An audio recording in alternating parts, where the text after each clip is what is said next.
Hello दोस्तों, study ब्रेंज education में आपका स्वागत है।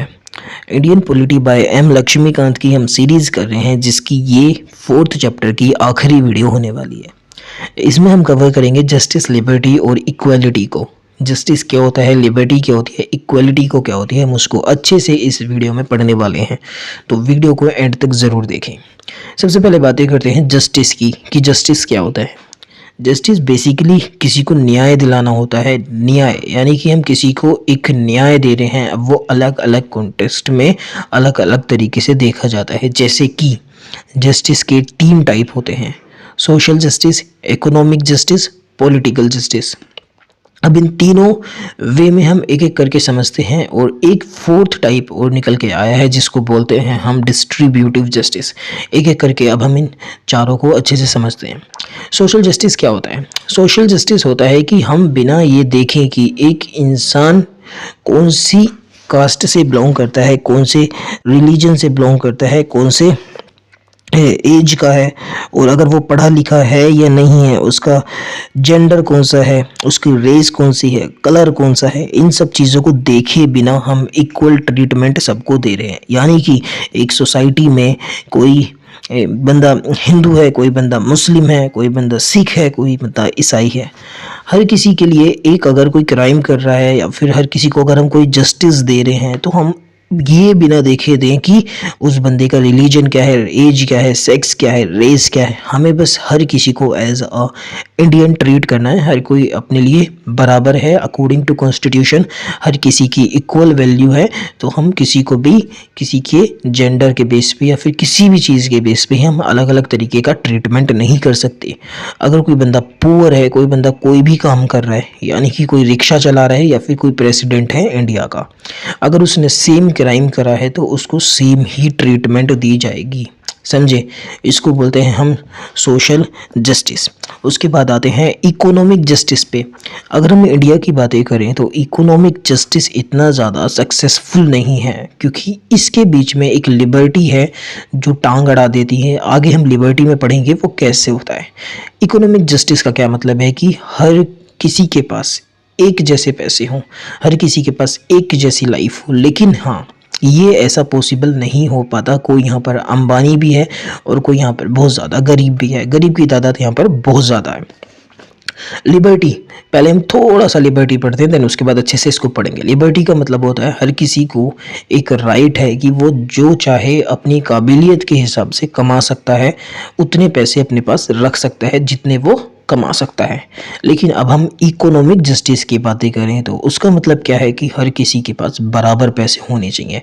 अब ये दोनों एक दूसरे से पूरा पूरा टकरा रहे हैं। लिबर्टी कैसी है? लिबर्टी कहती है कि अपने पास अपनी काबिलियत के हिसाब से पैसे होने चाहिए, लेकिन इकोनॉमिक जस्टिस कह रहा है कि जितने भी लोग हैं हर किसी के पास बराबर बराबर। तो इस वजह से यहाँ पर लिबर्टी जो है इकोनॉमिक जस्टिस के ऊपर डोमिनेट कर जाती है, और ये इकोनॉमिक जस्टिस यहाँ पर थोड़ा सा अनसक्सेसफुल हो जाता है। लेकिन फिर भी गवर्नमेंट कहीं ना कहीं कोई पॉलिसीज़ लाके किसी न किसी तरीके से रिजर्वेशन से अलग अलग तरीके से इसको ज़्यादा से ज़्यादा बढ़ाने की कोशिश करती रहती है। इसको बोलते हैं हम इकोनॉमिक जस्टिस। Political justice. अब पॉलिटिकल जस्टिस का मतलब होता है कि जितने भी सिटीजन्स हैं उनके पास इक्वल पॉलिटिकल राइट्स होने चाहिए। यानी कि हर कोई वोट देगा, हर किसी की वोट की वैल्यू भी मतलब सेम ही होगी, और कहीं भी कोई भी किसी मिनिस्टर या फिर किसी भी पोजीशन के लिए उठ सकता है। इसको बोलते हैं हम पॉलिटिकल जस्टिस। इसमें इतना सा भी हम डिस्क्रिमिनेशन नहीं कर सकते। और ये जो जस्टिस, लिबर्टी, इक्वालिटी का कॉन्सेप्ट है, ये उठ के आया है फ्रेंच रिवॉल्यूशन से 1799 में। 1799 फ्रेंच रिवॉल्यूशन से ये तीनों कॉन्सेप्ट हमारे निकल कर आए हैं, क्योंकि वहाँ पर ये नारे लगते थे जस्टिस, लिबर्टी, इक्वालिटी के। अब हम बातें करते हैं डिस्ट्रीब्यूटिव जस्टिस। यह है combination of social justice and economic justice. अब ये कॉम्बिनेशन कैसे है मैं बताता हूँ। अगर एक ऑफिस में 10 लोग काम कर रहे हैं और कुछ लोग जो हैं 9 घंटे काम कर रहे हैं, लेकिन एक बंदा है उसको ज़्यादा पैसों की नीड है तो वो 12 घंटे काम कर रहा है, लेकिन जब सैलरी देने की बात आती है तो सबको बराबर सैलरी दे रहे हैं, तो इसको बोलते हैं कि ये डिस्ट्रीब्यूटिव जस्टिस को फॉलो नहीं कर रहे। जो जितना काम कर रहा है उसको उतनी बढ़ के सैलरी मिलनी चाहिए, जो कम काम कर रहा है तो उसको कम सैलरी मिले, और जो ज़्यादा काम कर रहा है तो उसको ज़्यादा सैलरी मिली है। अगर ये कॉन्सेप्ट फॉलो हो रहा है तो ही वो डिस्ट्रीब्यूटिव जस्टिस हो रहा है। अगर सबको बराबर सैलरी दे रहे हैं ये देखे बिना कि कोई कितना काम कर रहा है, तो वो डिस्ट्रीब्यूटिव जस्टिस नहीं है। आगे बातें करते हैं हम लिबर्टी की। लिबर्टी का मतलब क्या होता है?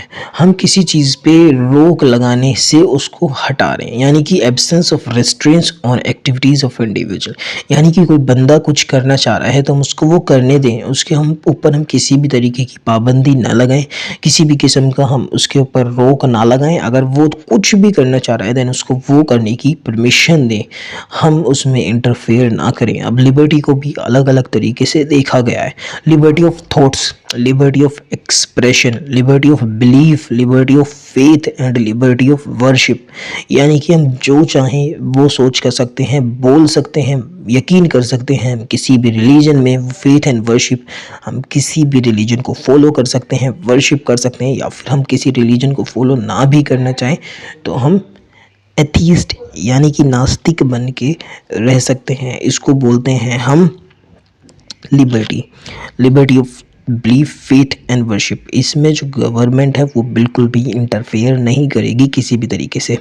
अगर हम नास्तिक बनना चाहें तो हम नास्तिक बन के भी रह सकते हैं। अब फंडामेंटल राइट्स हैं। फंडामेंटल राइट्स का काम होता है जो लिबर्टी है उसको प्रोटेक्ट करने का।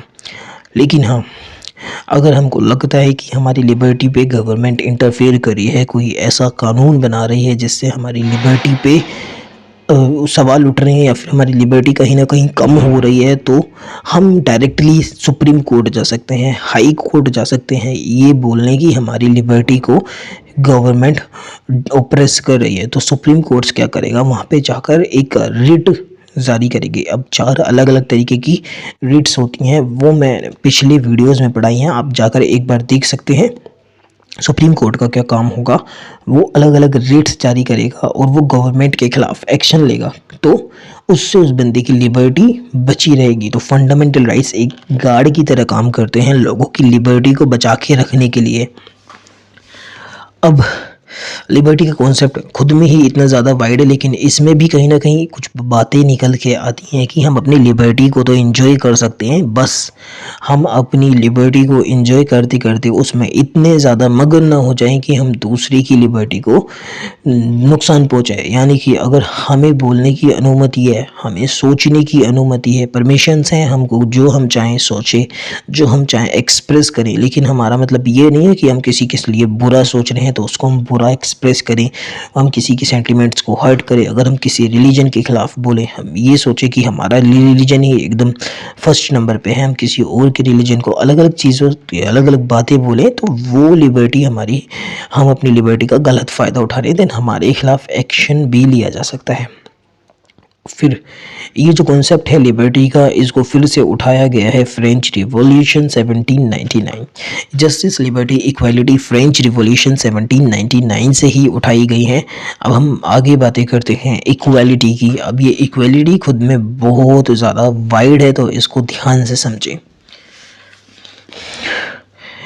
मतलब इक्वालिटी का ये होता है कि जैसे हमारी सोसाइटी है उसमें अलग अलग तरीके के लोग रहते हैं। किसी को हम मानते हैं अपर कास्ट, किसी को मानते हैं लोअर कास्ट।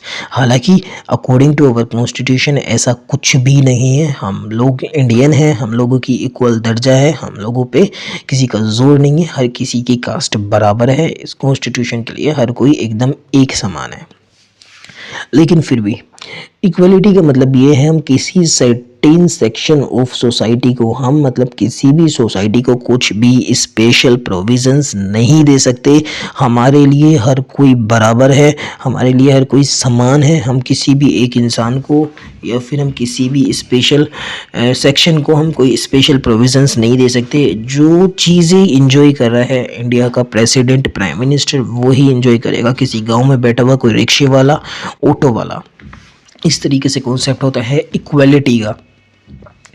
इक्वालिटी में क्या है कि हम हर किसी को इक्वल ट्रीट करेंगे। हालांकि उसका कोई भी रिलीजन हो, कोई भी रेस हो, कोई भी सेक्स हो, कोई भी कलर हो, कोई भी कास्ट हो, हम बिल्कुल भी किसी चीज़ के ऊपर नहीं जाएंगे। हमारे लिए हर कोई एकदम बराबर है और हम हर किसी को बराबर ट्रीट करेंगे। ये कॉन्सेप्ट है तुम्हारा इक्वलिटी का। इक्वलिटी को भी अलग अलग डायमेंशन से हम देखते हैं, जैसे कि सिविक, पॉलिटिकल, इकोनॉमिक, और ये अलग अलग सेक्शंस हैं जिसमें हम अलग अलग आर्टिकल के बारे में पढ़ेंगे जो कि कहीं ना कहीं इक्वलिटी को ही दर्शाते हैं। सबसे पहले हम बातें करते हैं सिविक की, इक्वलिटी बिफोर लॉ, जिसमें आते हैं आर्टिकल 14, 15, 16, 17, 18। जो हमारे आर्टिकल 14, 15, 16, 17 और 18 है, अब हम एक एक करके इसको समझते हैं। सबसे पहले है आर्टिकल 14 जो कहता है इक्वलिटी बिफोर लॉ, यानी कि अगर कोई भी क्राइम कोई भी इंसान कर रहा है तो हर किसी को एक ही सज़ा एक ही तरीके से देंगे। एक ही कॉन्सेप्ट को फॉलो करके हम उसकी सज़ा को उस तक पहुंचाएंगे। किसी भी किस्म का कोई भी स्पेशल प्रोविजंस हम किसी खास इंसान को नहीं देंगे। हर कोई कानून के सामने बराबर है। आर्टिकल 15 ये कहता है prohibition of discrimination on grounds of religion, race, caste, sex और प्लेस ऑफ बर्थ।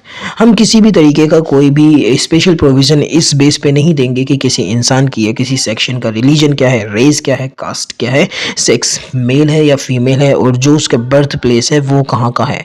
हम इस तरीके से किसी भी इंसान को कोई भी स्पेशल प्रोविजंस नहीं देंगे। आर्टिकल 16 की बातें करते हैं equality of matter in public employment. अगर हम कोई पब्लिक एम्प्लॉयमेंट की बातें आती हैं तो हर किसी को जो अपॉर्चुनिटीज़ हैं वो एकदम सेम देंगे। ये नहीं कि हम किसी स्पेशल कास्ट के लिए या फिर स्पेशल सेक्शन के लिए हम थोड़ा ज़्यादा अपॉर्चुनिटीज़ निकाल दें, हम ज़्यादा उसके लिए सीट्स निकाल दें और कुछ कास्ट के लिए हम ना निकालें। इस तरीके से ये वर्क करता है। आर्टिकल 17 कहता है एबोलिशन ऑफ अनटचेबिलिटी। पहले क्या होता था कि जो ये बहुत चलता था कि तुम ऊंची कास्ट के हो, तुम लोअर कास्ट के हो, तुम अपर कास्ट के हो। इस बेस पे कुछ ऐसी चीज़ थी जो लोअर कास्ट के लोगों को नहीं करने देते थे, यानी कि स्कूल में उनको बाहर बिठाना, जो पानी की टंकी है उनको उसमें पानी नहीं पीने देना, इस तरीके की चीज़ें होती थी। जो दूल्हा होता था उसको घोड़ी पे नहीं बैठने देते थे जो अपर कास्ट के लोग थे। अब ये सब चीज़ें ख़त्म करते हैं आर्टिकल 17 के तहत।